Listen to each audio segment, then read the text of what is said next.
Okay. Anyway, so it's pretty exciting. It's thrilling. Now, I have to warn you, I'm not a great expert on Tyndale, but I do have learned about him through writing the book. And let me just say how grateful we are that you all worked on this. This is really great. I told John I feel like this is better than the English version.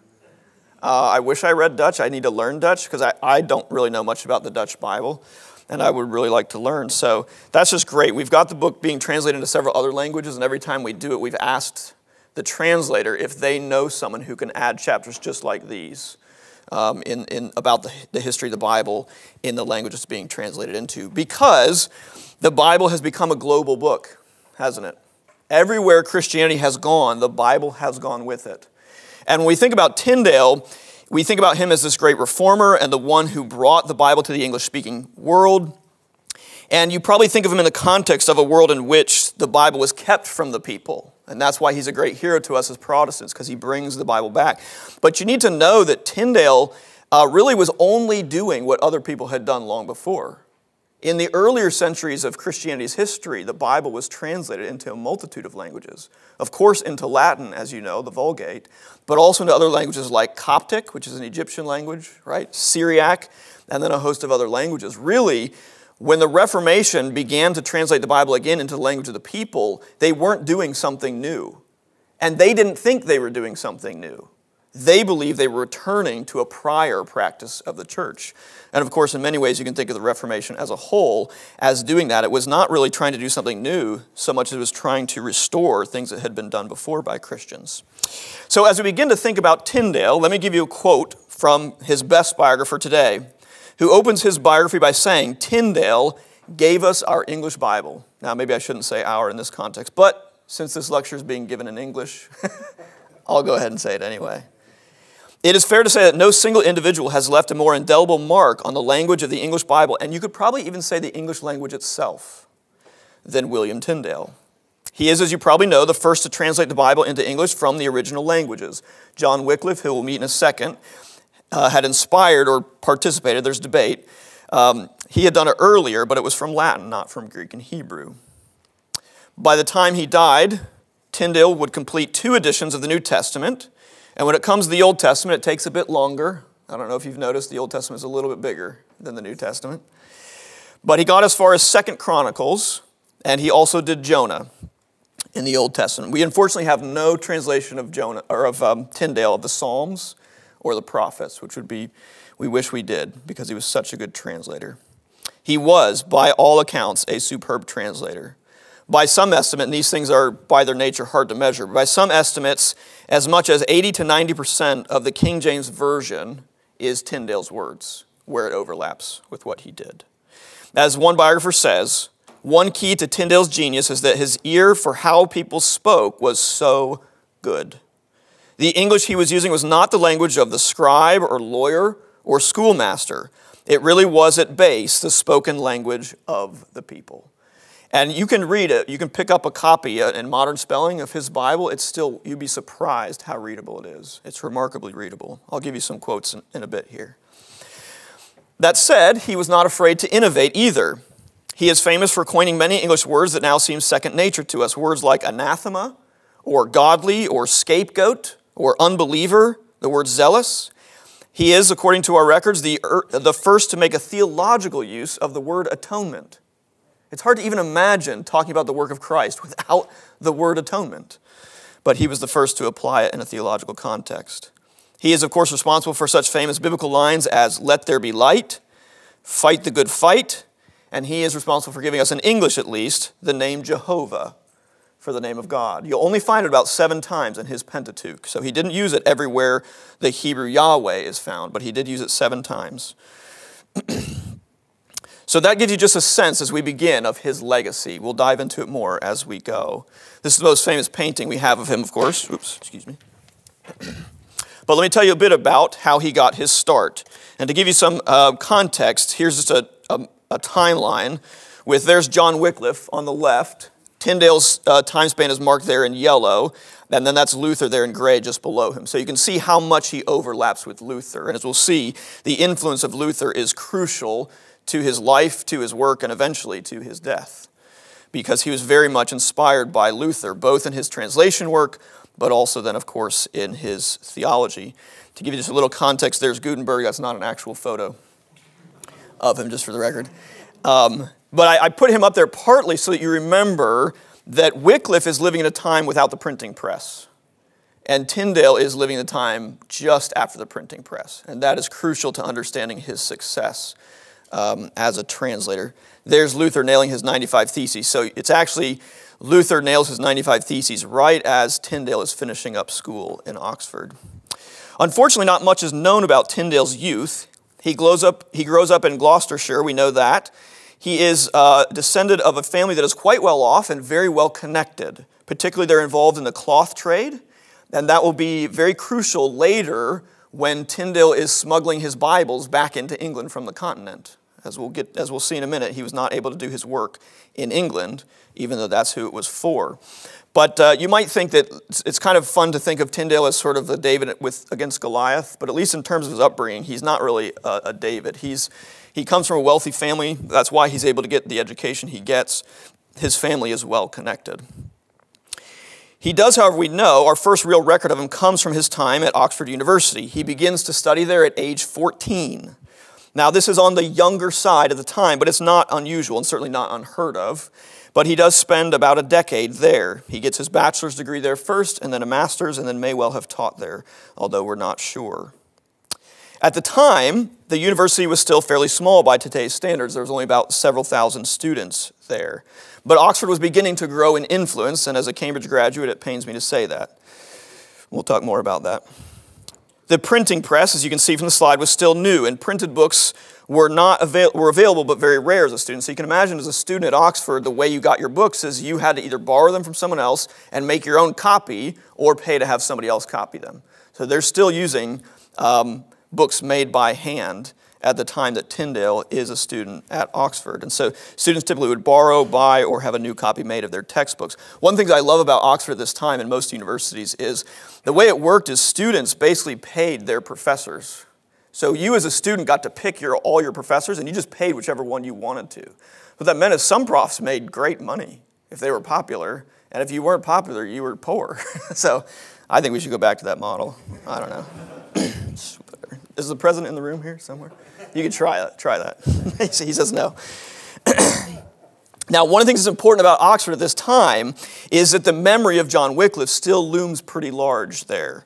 Wycliffe, you remember, was not killed. He was not martyred, but they did later dig up his bones and burn those. So he was not. He was treated as a heretic, and there were laws on the English books that prohibited his translation, the Wycliffe Bible, and prohibited any translation of the Bible into English that wasn't approved by church authorities, which not many were. So that still was an important kind of subject of conversation at the university when Tyndale goes there. And perhaps more than that, as Tyndale is a student, the word of Luther's Reformation in Germany is starting to come across. It's starting to make waves over on the English shores. And particularly, we're not entirely sure, but particularly after Oxford, Tyndale goes and may well have spent some time in Cambridge, where by some indications Luther's ideas were more welcome than they were at Oxford. It was said of Tyndale's time in Oxford that he was brought up from a child in the University of Oxford, where he by long continuance grew up and increased as well in the knowledge of languages and other liberal arts, as especially in the knowledge of the Scriptures, whereunto his mind was singularly addicted. What a great phrase.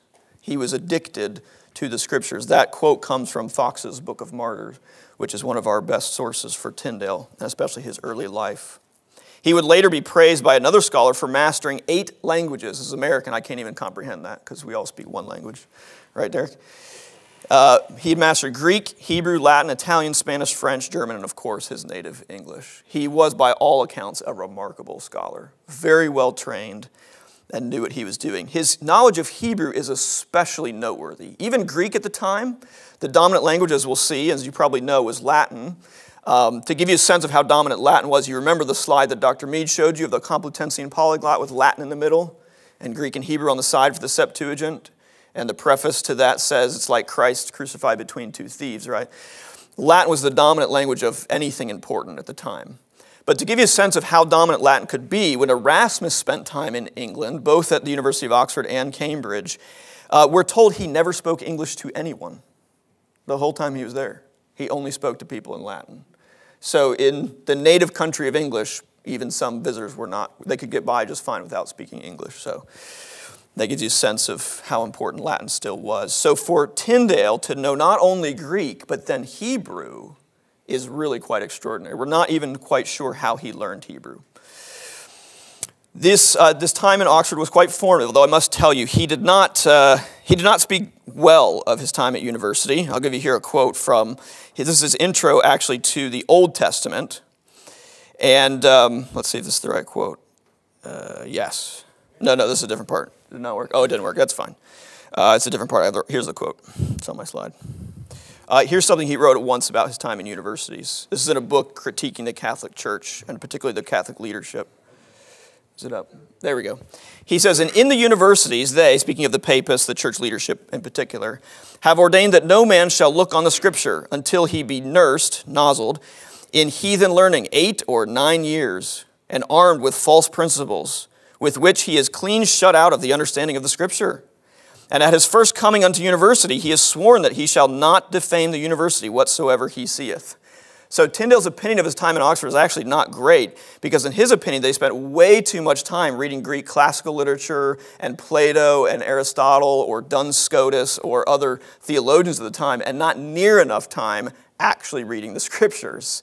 So that was his sense, is that, the way I'd like to say it is, it's not a novel thing for Christians to critique the supposed secularism of the university. Tyndale in his own day was basically making the exact same critique, that they didn't spend enough time studying the Scriptures. Here is a picture just to give you a sense of a Wycliffe Bible. I mentioned that we're not entirely sure if Wycliffe has a direct role in translating or if it's his followers, but everyone agrees that his writings, at the very least, inspire this. And the Wycliffe Bible, as you probably know, is famous for being the first complete Bible in English. But it is not, it's not a translation from the Greek and Hebrew. It's from Latin. Of course, Wycliffe did not know Greek or Hebrew. And perhaps more importantly, it's from quite a bit older English than Tyndale. So if you were to pick up a copy in modern print even of a Wycliffe Bible, you would find it very, very difficult to read. Because we're in this period of English. So what I've done here is given you the major periods of the English language and its development. We are in modern English. Old English, you have to think of something like the great epic poem Beowulf, if you've ever heard of that. Middle English, you're thinking of sort of the Canterbury Tales. Early modern, now you're thinking of Tyndale and then Shakespeare a little bit later. And just to give you a sense of where they fit, and then some major works in each period. I just put the most famous ones I could think of, okay? But we are in modern English, of course, still, okay? Tyndale is in early modern. Now, I put this up here partly to give you a sense of what changes between Wycliffe and Tyndale. Because in Wycliffe's day, most people thought English was not a very good language.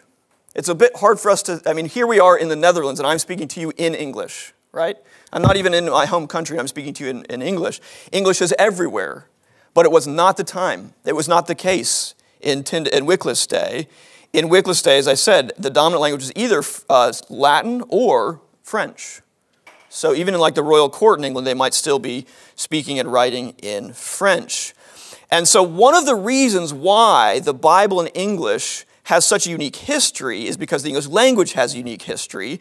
And in particular, in the Middle English period, where Wycliffe is working and arguing for the Bible and the language of the people, one of the responses to his argument was, you cannot put the Bible in English.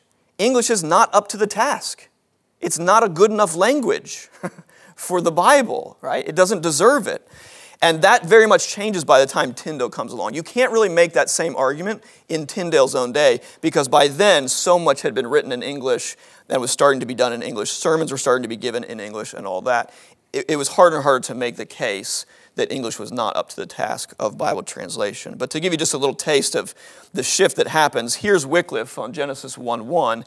The Wycliffe Bible, like Tyndale, exists in two editions, an earlier one and a later one. So in the first one, here's a very Latinate English. In the first made God of naught heaven and earth. That's very much following the word order of the Latin Vulgate, okay? But here comes Tyndale and says, in the beginning God created heaven and earth. You see how that still sounds much better, doesn't it, to us? Here's John 1:1. and you can see the same thing. In Wycliffe, it's in the beginning was the Word, and the Word was at God, and God was the Word. Whereas with Tyndale, it's in the beginning was the Word, and the Word was with God, and the Word was God. That's still what you're going to find in your ESV today, right?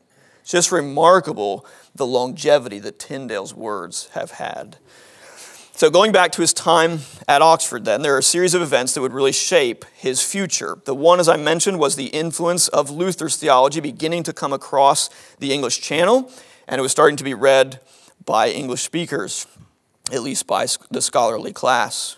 The second major event that happens as Tyndale is finishing his time at Oxford is something a little bit closer to home for you all, which that is the publication of Erasmus's Novum Instrumentum, his 1516 edition of the Greek New Testament.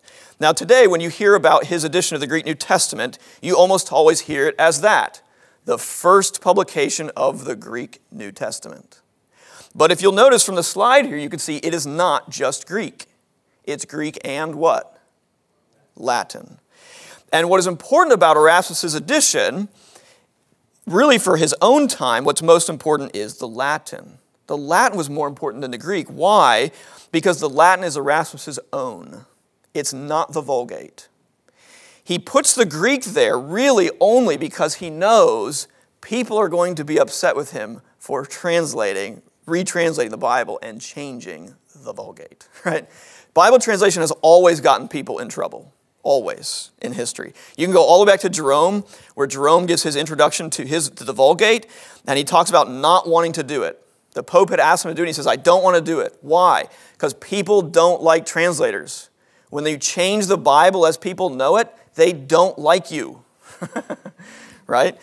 And they did not like Erasmus for doing that either. But it really is his Latin translation that's important because it's different than the Vulgate. And the whole point for Erasmus, or at least a major point, was to say, here's where the Vulgate is wrong. My Latin translation that's new is better than the Vulgate. I fixed it where it's wrong, where it's misleading.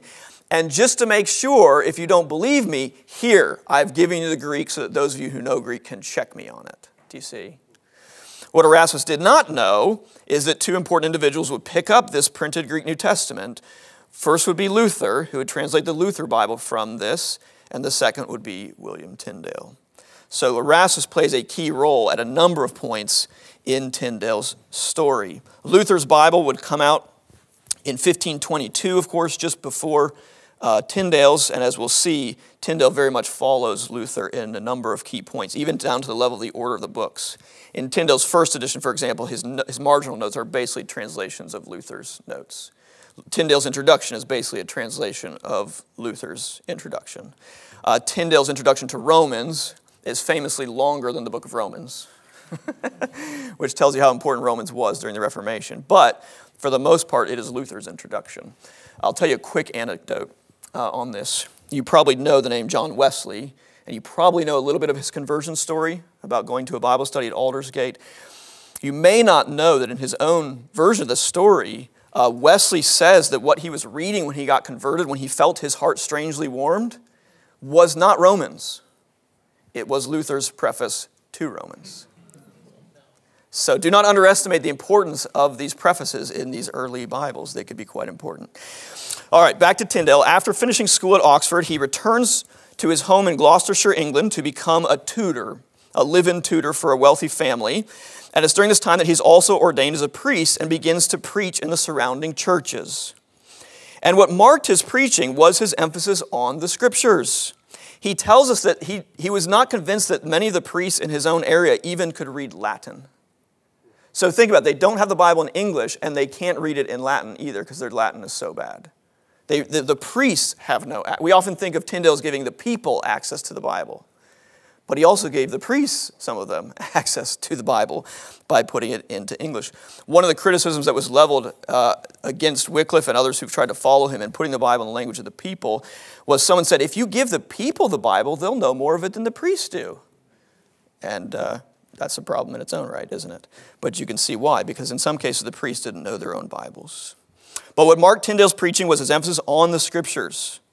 Unfortunately, the people were not used to this, nor were they well acquainted with the Bible. His preaching was so unusual that he was warned that if he kept it up, it would eventually cost him his life. which of course in hindsight is quite prescient. But Tyndale persisted, for as he wrote later, he perceived by experience how that it was impossible to establish the lay people in any truth unless the Scripture were plainly laid before their eyes in their mother tongue, that they might see the process, order, and meaning of the text, which thing only, he says, moved me to translate the New Testament. This is the one record we have of Tyndale explaining why he translated the Bible. Other times he'll say things like, I don't even need to explain it, it's so obvious, or you've heard all the arguments before, I don't need to go into them. But this is one place, and it happens to be in his preface to his Old Testament, where he explicitly tells us what motivated him to translate his New Testament. And I want you to hear those words, so the people might see in his preaching the process, order, and meaning of the text. That also tells you something about Tyndale's preaching, doesn't it? That his goal was to point people to the text, to help them see what was there. He did not think he was making things up. We might take that for granted today. I hope you do in some ways. But you should not. It has not always been that way. And so already in this early period, after Oxford, he begins to see the need for a Bible in the language of the people. It was also during this time that he has the most famous encounter that's recorded of him. We are told in Fox's Book of Martyrs that he met a so-called learned man who told him that, quote, we were better without God's law than the Pope's. Better to have the Pope's laws than God's, this man supposedly said to him.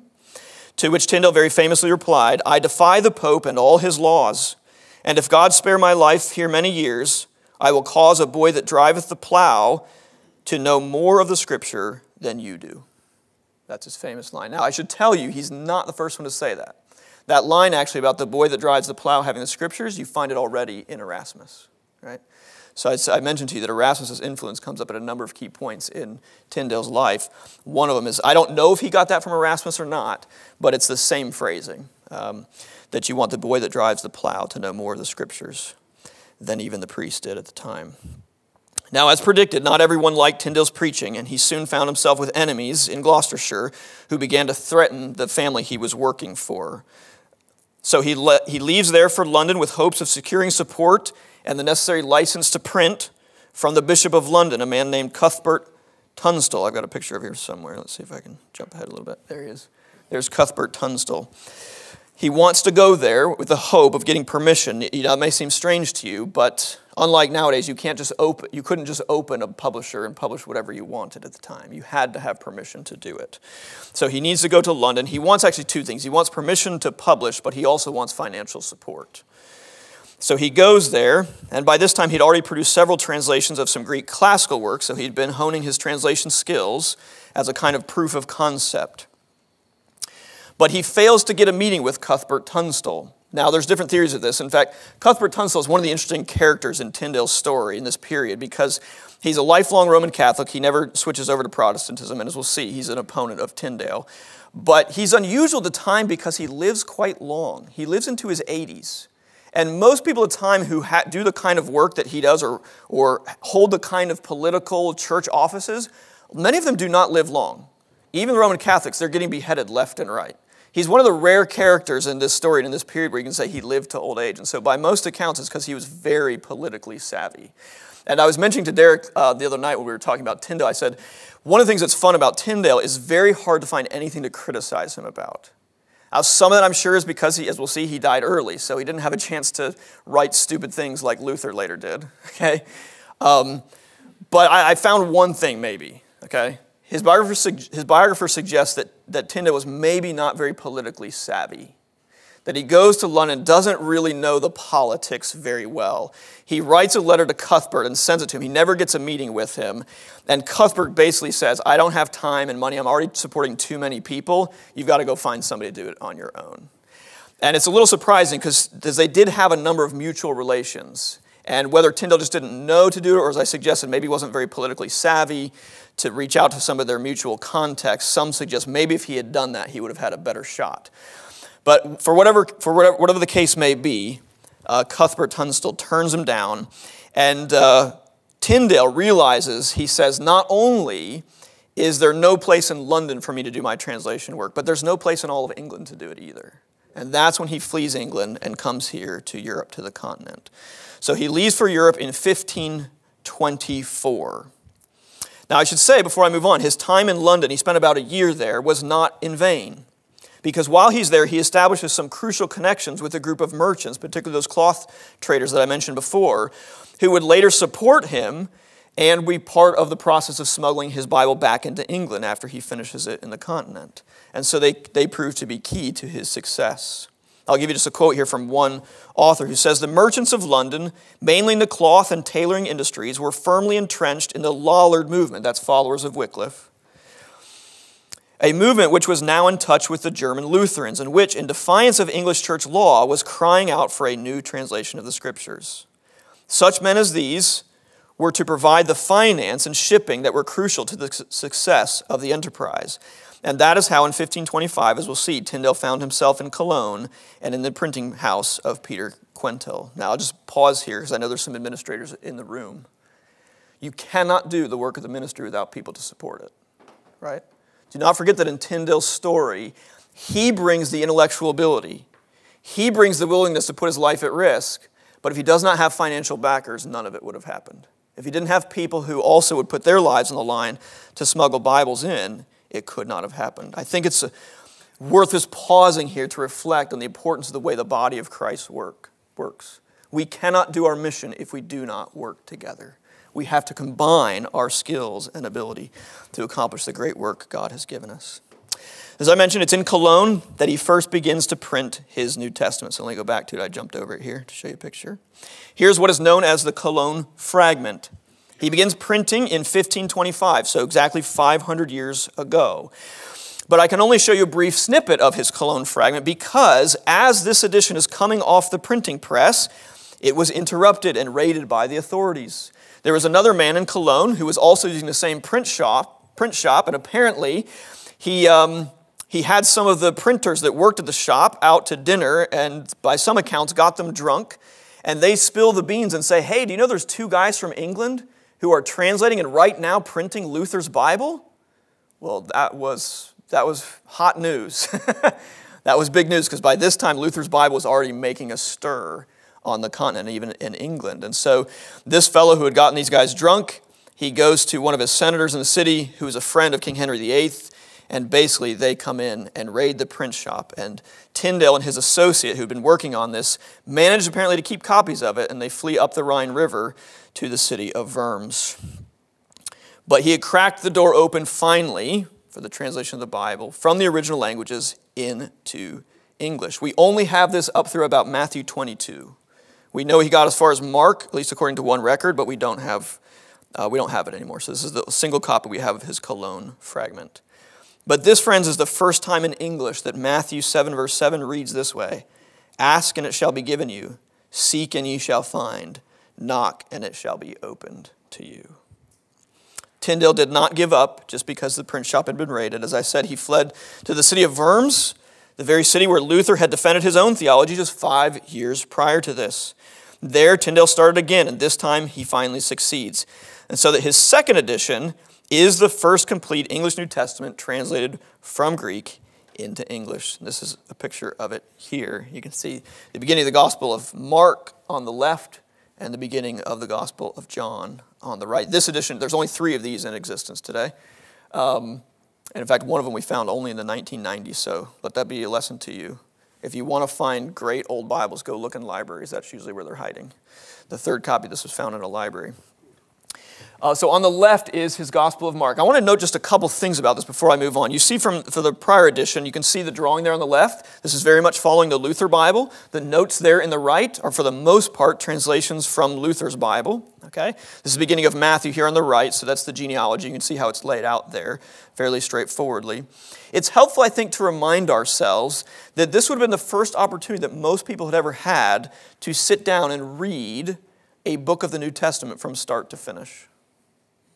Before this, people had at best heard snippets of it. They had seen it in stained glass windows. They had maybe seen things like passion plays. It's not that they were unfamiliar with the stories of the Bible, but they had not sat down and read the Bible straight through.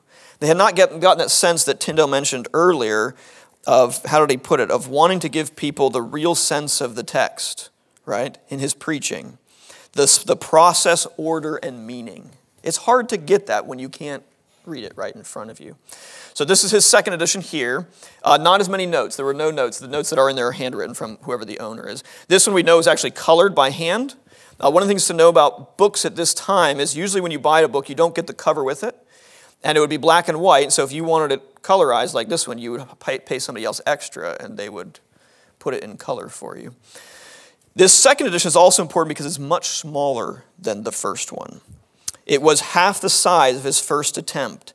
And a bound copy might cost you just 5 days' wages if you were a skilled laborer. I'll give you a sense of the size here. So that's his first edition there on the left. This is rough, okay, it's not exact, but the second one is about half the size. Now, this is important because when you think about Tyndale's Bible, we think most of his translation, and certainly that's the easiest thing to praise about Tyndale, is his ability as a translator to make the Bible understandable and so clear in English. But the other thing that's really important about its success is its size and affordability. You can, for the first time, really afford a Bible.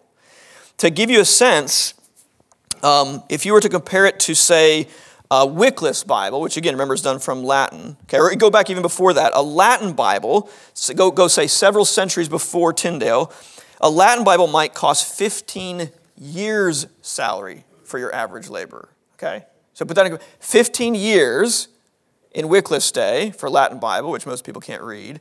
By Tyndale's day, if you get a copy of Tyndale's Bible, it might cost you 5 days' wages. That's an incredible difference, isn't it? And so that has a dramatic effect. The economic element is especially crucial. So that for the first time, the ordinary Englishman had a Bible not only that he could understand, but that he could really afford. That's a massive change. Different accounts give us different numbers. By some accounts, there were 3,000 copies of this first edition. Others give us 6,000. So that gives you some sense either way. But thousands of them were smuggled to England and sold. And it was immediately condemned by the Bishop of London, who we already met, Cuthbert Tunstall, the same bishop who had previously refused to host him. He would later become the Bishop of Durham. In October of the same year that the first full edition came out, Tunstall sent out a prohibition of the book, calling it, quote, "in the English tongue, that pestiferous and most pernicious poison dispersed throughout all our diocese of London in great number." So it gives you a sense of Tunstall's reaction, and this was largely the Roman Catholic Church's response, is to think of it as poison. Now, keep in mind that part of the Catholic Church's response to early Protestant translations has to do with the theology that is associated with it. Okay? It is not simply that they don't want the Bible in the language of the people. There's an element of that. But it's also because they can look at the translations being done, say by Luther, and say, look at the theology that comes with it. Do you see? And those two are associated in most of these early Protestant translations. The translation goes right together with Lutheran theology, which is very antithetical and very critical of Roman Catholic theology of the time. We haven't had the Council of Trent yet, but we are on our way to that. To really make the point, Cuthbert Tunstall, I'll put his picture back up if I can get it here, had the book burned at St. Paul's Cathedral, an occasion at which he preached a sermon. So they preached a sermon when they were going to do a bonfire, made a whole event out of it. And as I mentioned today, only 3 copies survive of that first full printing. So that gives you some indication, I think, of the success of the effort to stamp out and prohibit Tyndale's Bible. In contrast, we actually have hundreds of copies of Wycliffe Bibles. It's really quite extraordinary. Hundreds of copies of Wycliffe's Bible, only 3 of Tyndale's. So quite extraordinary. From this point then, by this point, Tyndale is now had to flee again, and he's now living in Antwerp. And there he's continued his work. He is revising his New Testament into a second edition of his New Testament. That's the copy that usually gets printed today, and that's the one that influenced the King James most directly. And he also begins his work on the Old Testament. Now, I should say at this point, despite the initial interest in his translation, Tyndale did not benefit financially from his new Bible, even though it sold like crazy when people could get it.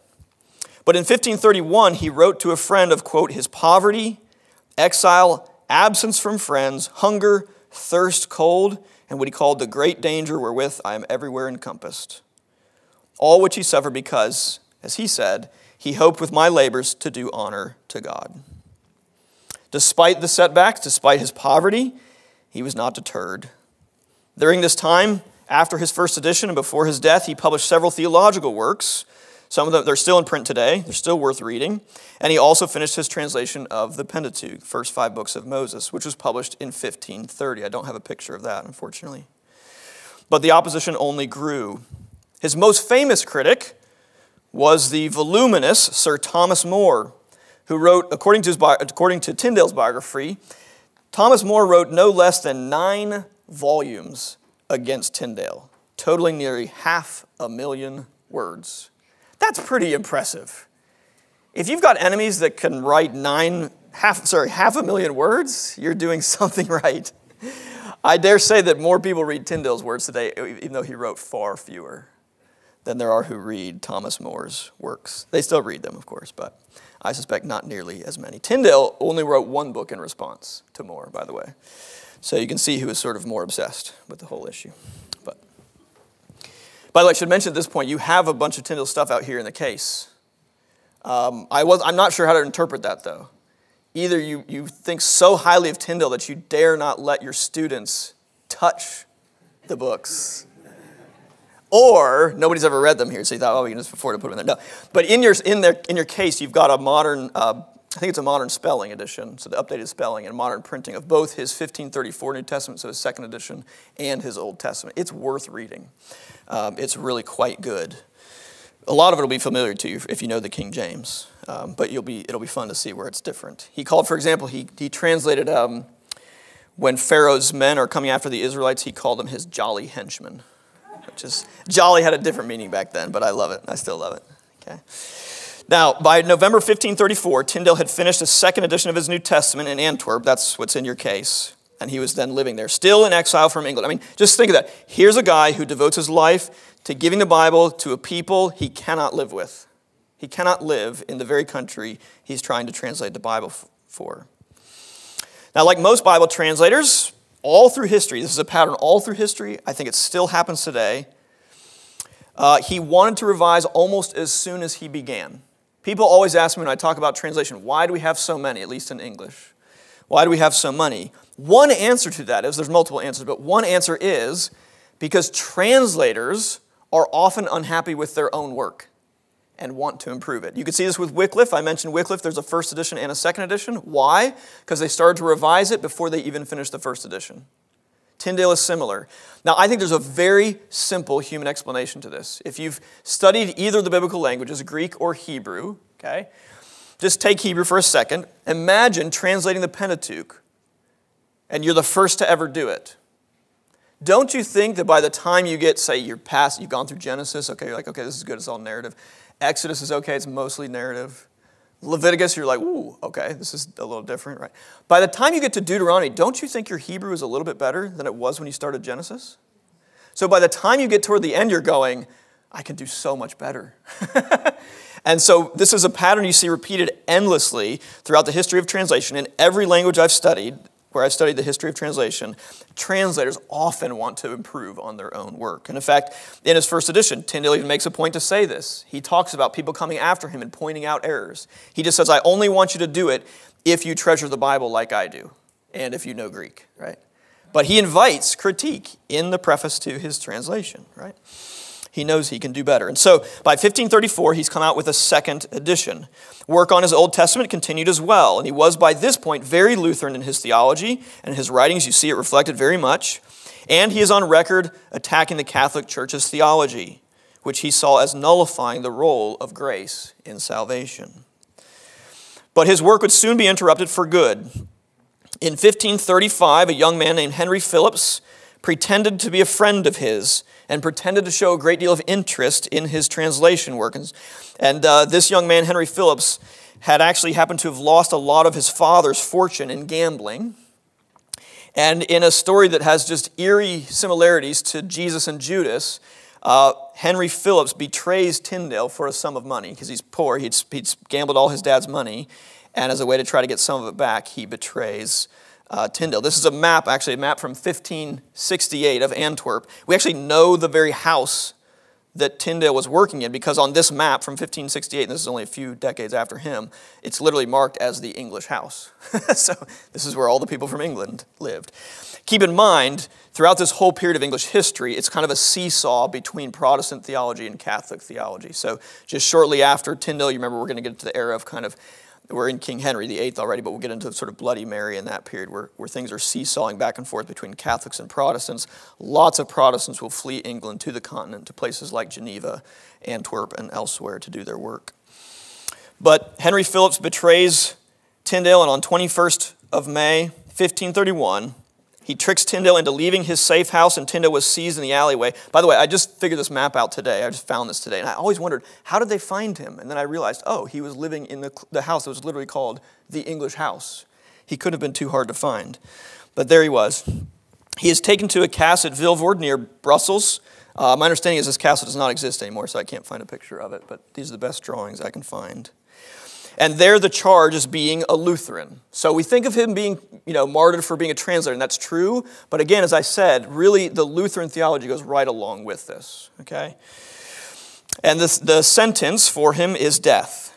And he spends about a year, not quite a year, in this prison, and there he is interrogated by an inquisitor. Now I need you to understand that the purpose, at least at this time and place, of the kind of inquisition that Tyndale was subjected to is not to save him from the gallows, as it were. He's burned, he's strangled and then burned. But it's not to save his physical life. The goal, at least from the Catholic Church's perspective, is if we get him to recant, we will still put him to death, but then he'll be saved from hell. So keep in mind, for Tyndale to recant is not like, I get to go free. To recant would be to get to not go to hell, but of course he does not. In fact, while he's in prison, he's still working on another book of theology. So he's interrogated by the local Catholic theological experts, but he does not recant. And as winter approaches, he writes what is his last and we believe his only surviving letter, and this is a picture of it. Today, it is in fact the only thing that remains in his own handwriting. I'm going to read the whole, I think we've got time, I'm going to read you the whole letter because I think it's quite poignant to see the way Tyndale is thinking as he's in prison for his life's work. So he's writing to a friend, he says, I beg your lordship and that of the Lord Jesus, that if I am to remain here through the winter, you will request the commissary to have the kindness to send me from the goods of mine, which he has, a warmer cap. So he wants a hat. For I suffer greatly from cold in the head and am afflicted by a perpetual nasal inflammation, which is much increased in this cell. A warmer coat also, for which I have is very thin, and a piece of cloth too to patch my leggings. So do you see the first thing he's asking for? He's asking for warmer clothes. Fall is coming on and winter is next, and he's starting to get cold, and he's sick in this cold, damp prison cell. He says, my overcoat is worn out, my shirts are also worn out. He says, my friend has a woolen shirt if he will be good enough to send it. I have also with him leggings of thicker cloth to put on above. My friend also has warmer nightcaps, and I ask to be allowed to have a lamp in the evening.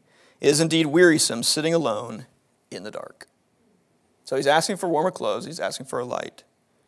Then he says, but most of all, I beg and beseech your clemency to be urgent with the commissary that he will kindly permit me to have the Hebrew Bible, Hebrew grammar, and Hebrew dictionary, that I may pass the time in that study. In return, may you obtain what you most desire, so only that it be for the salvation of your soul. But if any other decision has been taken concerning me to be carried out before winter, I will be patient, abiding the will of God, to the glory of the grace of my Lord Jesus Christ, whose Spirit I pray may ever direct your heart. Amen. Do you see what he's asking for? Two things are on his mind as he is freezing and sick in this damp prison cell. One is warmer clothes. The other is still his life's work of translation. Now, I have to just ask the Hebrew students in the room, if you were in prison, would you want your Hebrew textbooks? Sorry, Hebrew profs. Isn't that amazing, though? There he is still thinking of his life's work. That's what he wants to do, is get the Bible. He wants to finish his Old Testament. By the way, when he is arrested in Antwerp, he had made it beyond the Pentateuch in the Old Testament, but he had not gotten it printed yet. And he did not know what was confiscated from the house during the arrest. So the whole time he's in prison, he does not know. As far as he knows, he may need to start over, right? We now know that that's not what happened. It was snuck out, and it was put into a different Bible, which I'll tell you about here in just a minute. But as he prepares for death, his chief desire was still to get the Bible into English.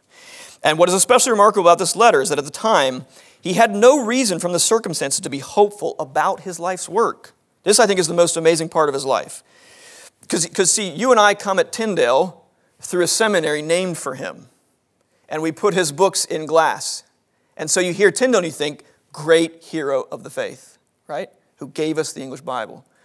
But if I can put it this way, Tyndale at this point is not Tyndale. He's not the person you know as the one who did it. Rather, in prison, he has every reason to think that he's been a failure, that it has not worked. He has no reason from circumstances to be hopeful about his work. His books were still being burned. The house he'd been living in was raided. There's a new bishop of London that replaced the old one who's worse than that one. The second one actually started to... Bishop Tunstall, one of the good things you can say about him is he didn't burn anybody at the stake during his time as bishop, either in London or in Durham. The guy who comes after Tunstall starts doing that again. So the new bishop is harsher than Tunstall. So as Tyndale's biographer says, a heavy curtain hung before him through which Tyndale could see little or nothing. He has no reason to think it's all been worth it, that it's a success. And as I think about that, I cannot help but think of the heroes of faith in the book of Hebrews, of whom it is said in Tyndale's translation, they all died in faith and received not the promises, but saw them afar off and believed them and saluted them, that means greeted them, and confessed that they were strangers and pilgrims on earth. I'm not going to preach while I'm here, although we are in a chapel. But can I just say to you, I don't know what work you have to do for which you will not see the fruit in your lifetime. But we are called to be faithful, like those saints in the book of Hebrews. And Tyndale is certainly now for us a member of that great cloud of witnesses, isn't he? Early then in October, he is brought out. A chain is placed on his neck. He is actually strangled first and then burned out of respect for him as a scholar. The normal is to do it the other way around. You burn people alive. But out of respect for him as a scholar, he was strangled first and then burned. But not before crying out what is his most famous words of all, and it's pictured here in the engraving we have from Fox's Book of Martyrs. You probably can't see it from where you're sitting, but that's Tyndale being tied to the post before he's burned, strangled, and out of his mouth is coming a little scroll, looks like a speech bubble, but like a scroll, and the words say, Lord, open the King of England's eyes. So his dying thoughts are still a desire for his own people to have the Word of God in their own language. And as we suggested at the beginning of this talk, his legacy is immense. We've already noted his contribution to the English language and to the subsequent English translations. But perhaps most remarkably, it was within months of his death that his friend John Rogers printed for the first time a complete Bible with all of Tyndale's translation work in one volume. Remember, his New Testament had been published separately from his Pentateuch, and the stuff that was beyond the Pentateuch that got to 2 Chronicles had never been published in his own lifetime. But John Rogers had managed to get what he had been working on, and he gets it published. He gets it printed. So that includes not only his New Testament and Pentateuch, but also up through 2 Chronicles. More remarkable still is that a copy of John Rogers' Bible, which is printed under the pseudonym Thomas Matthew, probably won't surprise you why he's using a pseudonym. He doesn't want to end like Tyndale, although he does later. He's also burned at the stake. A copy of this Matthew, it's called the Matthew Bible today, that's how it's usually known, it was sent to the new Archbishop of Canterbury, Thomas Cranmer. And Cranmer sent it on to King Henry VIII's vice-regent, Thomas Cromwell, with an endorsement saying, I like it better than any other translation heretofore made. That's pretty high praise. And from there it was shown to the king and amazingly approved for sale in England. Cromwell, in fact, wanted a copy in every English parish.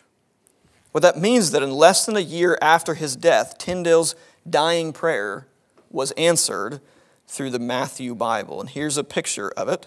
This is the end of the prophets. Speaking of the Apocrypha, that's the Apocrypha on the right. I won't go into that, but Protestants tended to print the Apocrypha in these early printings of the Protestant Bible. But there on the left, you can see the end of the 12 prophets, and those two giant letters, you can probably guess, although the first one looks a bit weird to us, is W.T.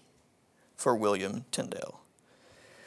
And so within the year of his own death, Tyndale's own translation would be in the hands of the people of England in a Bible with his own initials stamped in large letters at the end of the Old Testament. And so the Lord had indeed, in that sense at least, opened the king's eyes. So as I conclude with you this afternoon, Tyndale's life and work, I think, is a reminder of the cost that has been paid to have the Bible. Even listening to a copy being read could be punished by death in the flames in Tyndale's day. Today, our easy access to dozens of, at least in English, good translations can lead us to take the Bible for granted, doesn't it? We can argue so much about which translation is the best one. It's the number one question I get asked when I talk about English Bible translation. But which one's the best? Then they ask me, which one do I use? And I say, well, it's the same answer, right? I obviously don't use the second best. But sometimes we can get so caught up in debates about translation, and they're worth having. They're important conversations to have. I'm not disparaging those debates. But if we get so caught up in them, we can fail to appreciate the very fact that we have a translation at all. And the lesson, I think, of Tyndale's life, in some cases, still needs to be learned today, that we should appreciate having the Bible in our language to read with such easy access to it. Think about how many translations you can download on your phone for free. Incredible. So today I can admonish you to say, do not take it for granted, but people were already doing that in Tyndale's own day. In 1563, just a few decades after Tyndale's death, John Foxe, the author of Foxe's Book of Martyrs, wrote how the zeal for the Bible in the time before and during Tyndale's life should be a spur to Christian appreciation for the Bible in his time. He had already started to see a lag, what he felt was people taking it for granted within just decades. And so he wrote this, he said, the fervent zeal of those Christian days, speaking of Tyndale and prior, seemed much superior to these our days and times, as manifestly may appear by their sitting up all night and reading and hearing the Bible, and also by their expenses and charges in buying books in English. Some gave a load of hay for a few chapters of St. James or St. Paul in English. To us, that may not seem like much, but I suppose a load of hay was a lot back then. The lesson, he said then, was the same today in his day. To see their travails, their earnest seekings, their burning zeal, their readings, their watching, their sweet assemblies, may make us now in these days of free possession, he means where we possess the Bible so freely, to blush for shame. And so I just want to end today by saying to you, if the free possession of the Bible was already a spur to love the Bible in Foxe's day, just decades after Tyndale, can I say the same message applies to us today? We need to hear it again. We should not blush for shame. Let's take the Bible seriously, to read it and to treasure. That's what we're here to do in this whole conference. We're talking to you about why you can trust the Bible. Does it do you any good to trust a book you never read? To trust a book you never live? To trust a book you never proclaim? It does us no good, does it? So as we think about Tyndale and his incredible legacy, don't forget the real legacy is not just translating the Bible, the actual work of translating. That's an incredible feat. But it's the motivation for it, that he wanted God's people to be able to hear God speak to them in their own language. I'll give you just one last line. A translator once said to me, who was working in Africa, he said people ask him, of course, all the time why he's translating a Bible. The people he's working with, they speak, I think, French as a trade language, so why not just give them the French Bible? And he tells people this. He says, people need the Bible in the language they sin in. Do you know why? Because we need to hear the message of grace in the language we sin in as well. So I'll leave you with that. If you want to learn more about Tyndale, I recommend this great biography by David Daniel. It is right over here in the case, so you'll have to find a key for it. But thank you so much for listening so patiently after lunch. I'll leave it there.